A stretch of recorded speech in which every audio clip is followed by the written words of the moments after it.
Howdy folks, real quick, I have shaved off my beard. Yes, I'll give you a moment to take it in. Yeah, go ahead and write your little comments on there, that's fine. I will have you know this is my actual face, so take a look at it when you're like, ooh, I don't think I like that. And I'll be like, well, thank you very much that you don't like my face, the face I was born with, that the Creator blessed me with. Matter of fact, I don't necessarily like it either, but I think it's okay every now and then to be reminded what your own face looks like. Notice the butt chin, comment on that, whatever this thing's called. It's weird having one of those guys. But anyway, so let's get, are we done? We good on that? All right, thanks. Howdy folks, again, welcome back to the second floor renovation. We're moving steadily forward on this room. Today we'll be doing baseboard and getting set up for final paint. Speaking of which, some of you had expressed your thoughts on the curbside yellow, and you didn't like it. And I'll tell you right now, I am fine with that. I'm actually happy you didn't like it, or I'm neutral, you didn't like it. And I mean this all sincerely. I'm gonna slip into a rant about paint colors just for a moment. We're gonna move it, get it, and then move past it. I'm glad you don't like it. I've been in this trade for, Jesus Christ, longer, probably 25 years, I guess. I've been doing it since I was 3 years old. And a lot of times everyone's like, when they go to paint a room, they're like, what do you think about gray or beige? I'm like, wow, what do you mean, what do I think about it? Well, I got 50 cans of it in the van there. Would you like me to try that? I got 50 shades of gray if you want it. Yeah, I don't know what it is. I think it's sometime in the early to mid 90s where everyone with a house wanted to paint it for someone else. The uglier the color, the better. The uglier the color, I respect you more. I think I blame it on like HGTV and all those shows. Everybody thinks they're a goddamn house flipper. Most people live in your house from like 5 to 10 or more years. So paint it what color you want to paint it. I hate when someone's like, what do you think about this color? As they're asking me what to paint it. And I think the color's fine. I just think that you have no personality and you should kill yourself. And they're like, that seems aggressive. And I'm like, well, it's true. Really, the uglier the color, that'd be the last question. I'll tell you what sheen I think it should be, maybe brands. But you pick the color.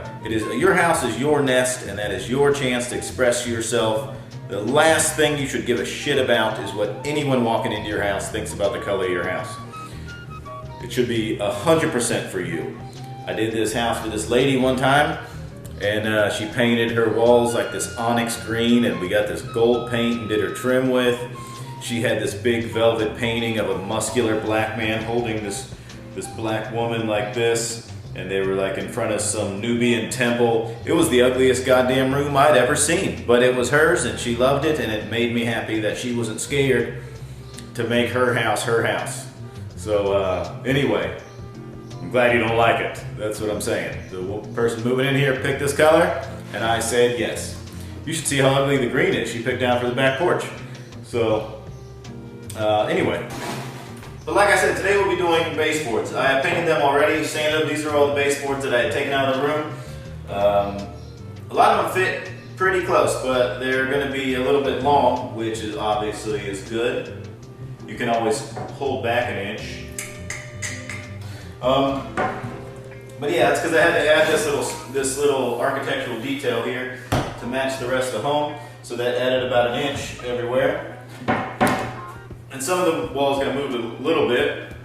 So, but like I said, this may be kind of a better demonstration of why I had sanded previously. So that way I can put the baseboard in before I get the floor sanded. On the last episode of this dynamic series, I discussed briefly sequencing. And sequencing is very important when you start getting down to finishes and finish levels. So that way it doesn't mess up other things. Typically I like to work top down.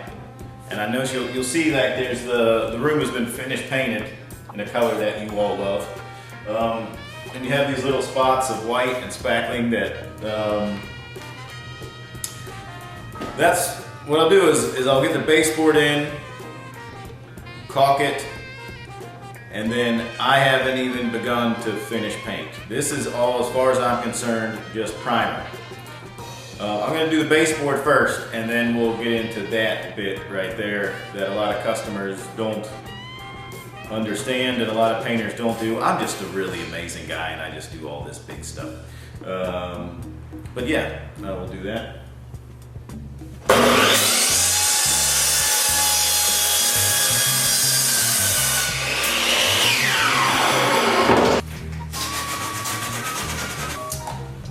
Baseboard's pretty straightforward.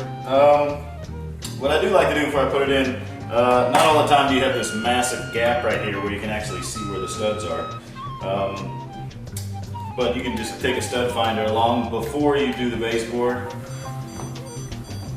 and then find each one, put a little dot on it.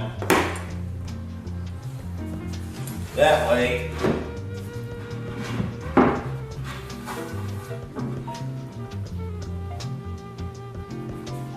so I put a little mark at the top, just very lightly with pencil.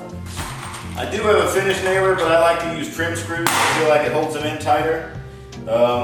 Wood expands and contracts a lot, and especially being though it's summer, in the wintertime it's going to shrink down a little bit. I feel, maybe I'm just a psycho, but I feel like the screws hold it a little in place a little better.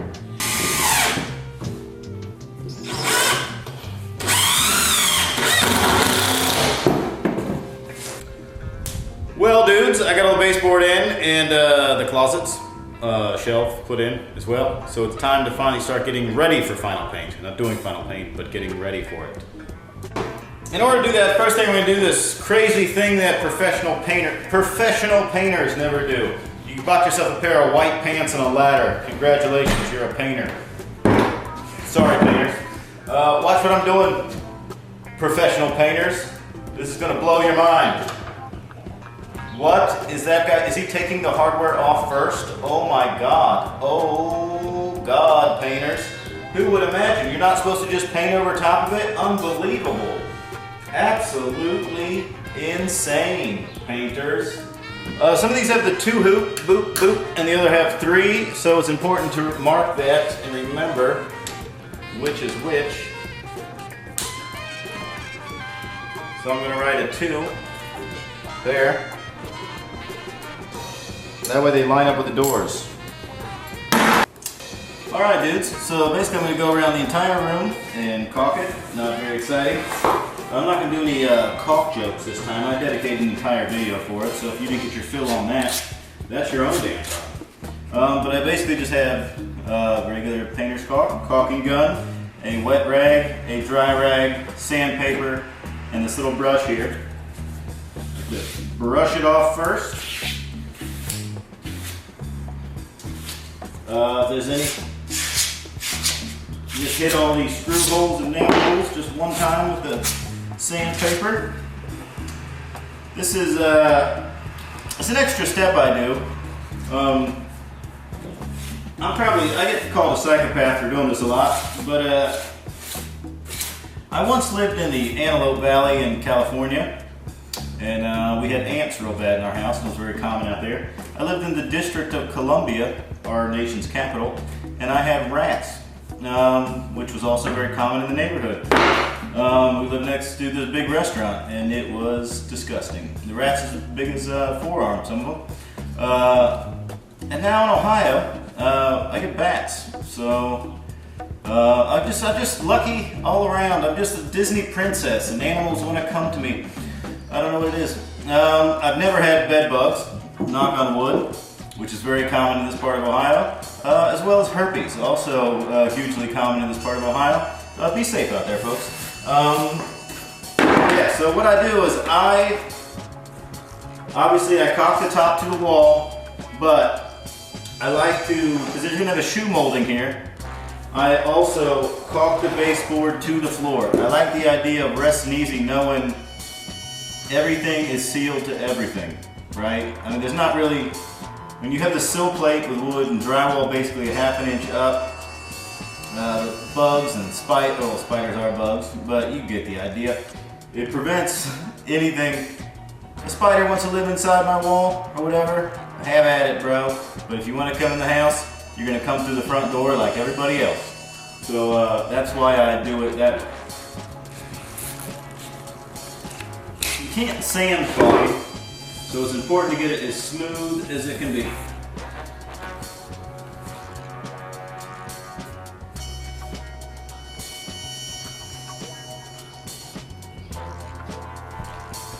What kind of half-ass shitbird carpenter does some crap like that? I cut that piece a little short, but I'm going to show you how you can fix it up real nice with caulking. Fill her all the way up, fill her up.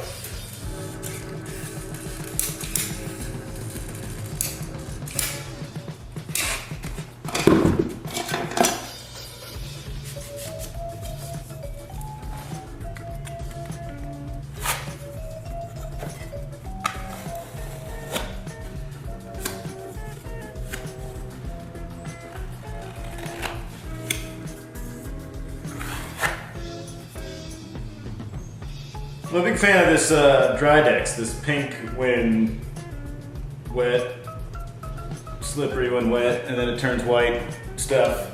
Basically, I gotta go over, this takes forever, this part.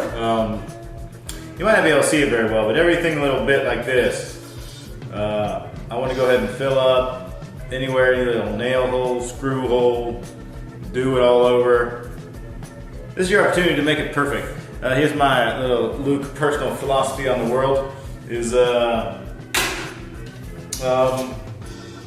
you're doing something, you can't control everything in the world, but you can control, like I can control this right here. So I have the choice to make it beautiful, or I could just make it sort of nice. And so this is in my purview. So I'm going to take it as far as I can.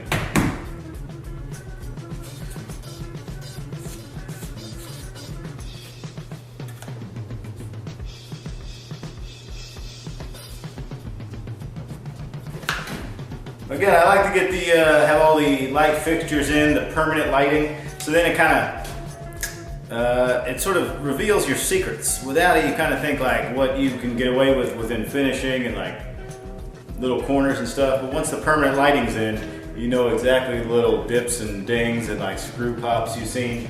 So I just give the whole room like a strong once over.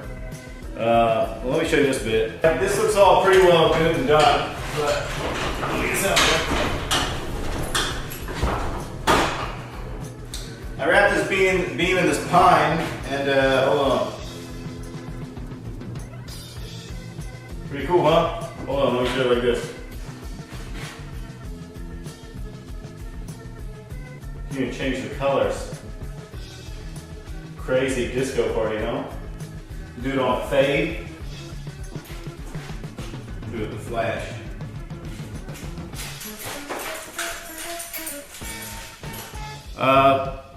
This is actually pretty cheap. It's just a LED strip light that goes on the back of this beam. My thinking right is that it kind of at night, because there's not a lot of light over here, would sort of flood this whole area with light. I need to turn them up to do it, but what also happened, this wall looked great, all the lighting, but the second you get that light on, you can see every little bit of finishing that I need to touch up. So basically I gotta skim this whole ceiling again, but it's not a big deal. It just pushes painting back one more day. I don't know how well you can see that. Let me switch it to red. Maybe green will help. Yeah, you see all the finishing in there that, yeah, it needs a bit of work. But that's good. That's why you want to get permanent lighting in there before you turn over a space, really. Also, here I might show you this. This is actually super cheap, dude. You just kind of build your own. Got this at Lowe's. You get this guy here. It's like 15 bucks, and then you pick out your little globe for it. I feel like it matches the era. This guy I got on the old Amazon. Also super cheap. I need to get longer cords for it.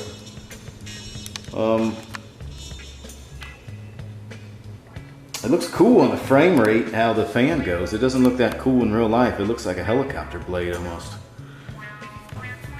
Also, let me show you this thing.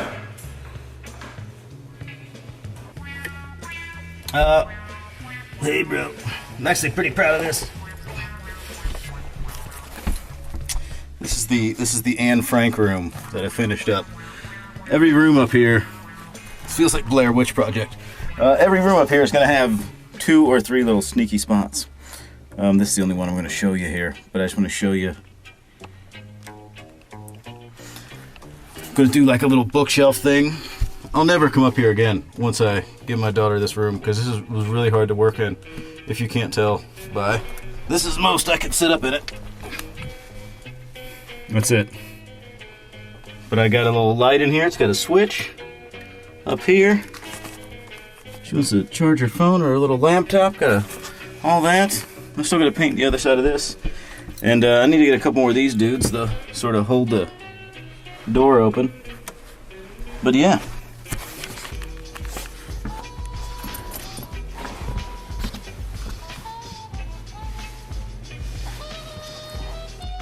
White? Should I close on white? Anyway, that's pretty much that for the day. Tomorrow, I'm gonna sand everything, skim this all out. And maybe next big video I'll do probably the floor. Probably to be doing the floor. I don't know. The problem with the floor is initially I was gonna rent it for the whole day, but you can rent it by the hour. So what I might just do is get it and just bust this for an hour, just bust this floor out and finish it. Like I said before, we have a bit of a housing crisis here, and so I gotta hurry up and get some rooms moving. But anyway, you guys take it easy. I guess I'll show you this while I got you here. The garden's starting to have life. Those are the old cucumbers, yeah. Sunflowers popping up. Flowers and some nonsense. Rutabaga, right there. That's the Brussels sprouts. You can get right in here. Let's check that zoom out there. Whoa, tomato. How about you? Those are just herbs. I'm not really sure which ones. We just kind of sprinkled them in there. More sunflowers there. Two Adirondack chairs I stole from my sister. That's where I have fires, little fire pit. That's the RV right there. Do you see that? That little walkway, still there. And that's my flamingo.